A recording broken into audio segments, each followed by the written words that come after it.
ദൈവത്തിന് സ്തോത്രം. ഇന്ന് നമ്മൾ ഗാന പശ്ചാത്തലത്തിൽ ചിന്തിക്കുന്നത് സാധാരണ നമ്മൾ കർത്തൃമേശയ്ക്കൊക്കെ പാടാറുള്ളൊരു പാട്ട്, ഇമ്മാനുവേൽ തൻ ചങ്കാതിൽ നിന്നൊഴുകും രക്തം. നമുക്കെല്ലാവർക്കും അറിയാവുന്നൊരു പാട്ടാണല്ലോ. പാപക്കാര നീക്കുമതിൽ മുങ്ങിത്തീർന്നാലാരും എൻ പേർക്കേശു മാരിച്ചെന്നു ഞാൻ വിശ്വസിക്കുന്നു. വളരെ മനോഹരമായ ഈ പാട്ട്, ഇതിൻ്റെ ഇംഗ്ലീഷിൽ എഴുതുകയാണ്. ഈ പാട്ട് ആദ്യമായിട്ട് ഇംഗ്ലീഷിലെഴുതി ആ പാട്ട് മലയാളത്തിലൂടെ ട്രാൻസ്ലേറ്റ് ചെയ്താണ് നമ്മൾ പാടാറുള്ളത്.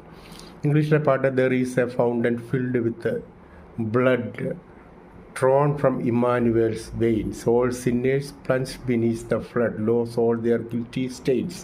ഈ രക്തത്തിൽ ആര് ഏൽപ്പിച്ചു കൊടുക്കുന്നുവോ, ആര് മുങ്ങുന്നുവോ, കുളിക്കപ്പെടുന്നുവോ എന്ന് പറഞ്ഞാൽ ആരാ രക്തത്തിലേക്ക് ഏൽപ്പിച്ചു കൊടുക്കുന്നോ അവരുടെ സകല മാലിന്യങ്ങളും അവരുടെ സകല പാപക്കറകളും നീക്കി ശുദ്ധമാക്കുവാൻ പര്യാപ്തമാണ് ഈ ബ്ലഡ്. സ്തോത്രം. ടി കോശി എന്ന് പറയുന്ന അച്ഛൻ മലയാളത്തിലേക്ക് ട്രാൻസ്ലേറ്റ് ചെയ്താണ് നമ്മൾ സാറിന് പാടാറുള്ളത്. സ്തോത്രം.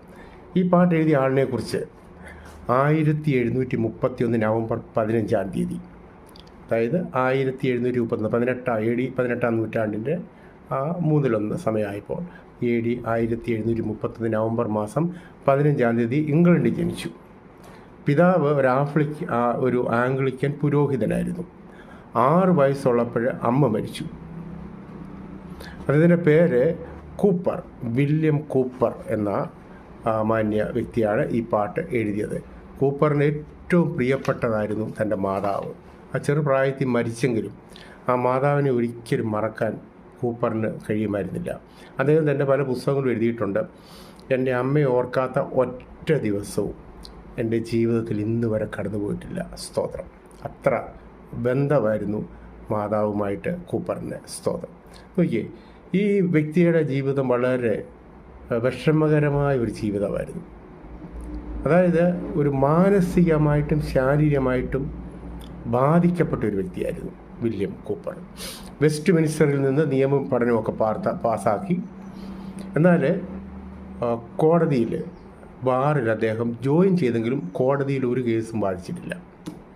അദ്ദേഹത്തിന് ചിന്ത വരുമായിരുന്നു, പക്ഷം പിടിച്ച് വാദിച്ച്